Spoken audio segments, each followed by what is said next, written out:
Most of us use Windows to interact with our PC, but like Windows, there are other operating systems available, like Macintosh and Linux.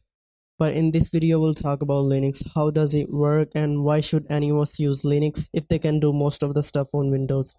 Well, let's find out.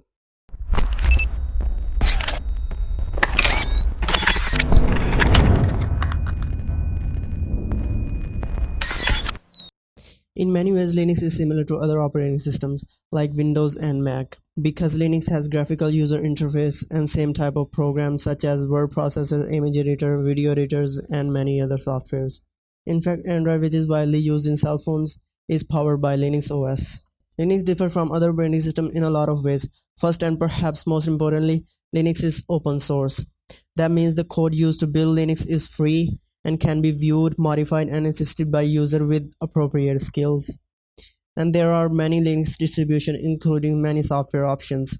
This means Linux is highly customizable, as it can not only replace applications, but they can also be modified by users according to what they would like to see in the application. One more thing that is famous about Linux is that it can work on any kind of hardware.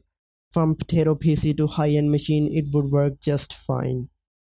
So let's talk about the architecture of Linux system. Architecture of Linux system consists of 4 layers: hardware layer, kernel, shell, and utilities. Hardware layer consists of all the devices like RAM, hard drive, and CPU. Next one is kernel.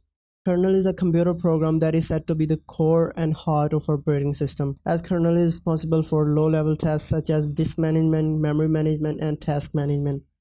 It also provides interface between user and hardware components of the system. Next we have shell. Simply, shell is a program that takes commands from keyboard and gives them to operating system to perform. In the past, it was the only user interface available on Unix-like system such as Linux. Nowadays, we have graphical user interface in addition to command line interfaces such as shell. And the last one is utilities. Utility programs, commonly known as utilities, provide the user most of the functionality of operating system, like disk repairs and security programs.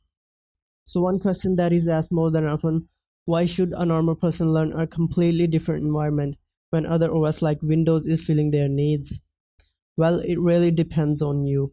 But if you experience a lot of crashes, viruses, or malwares, or you want to build your own server, then Linux would be the most reliable OS. First of all, you can install Linux for free, and compared to Windows Server, Linux servers are not that hard to set up. And Linux is also open source. That means you have freedom to run programs for any purpose, freedom to study how the program works, and you can change it according to what you wish to have in the program. Then you have freedom to distribute copies of modified version to others so you can help others. You can also create your own distributions, but of course you have to have some knowledge of Linux to do that. So what are Linux distributions or Linux distros? Well, Linux has different versions for each user.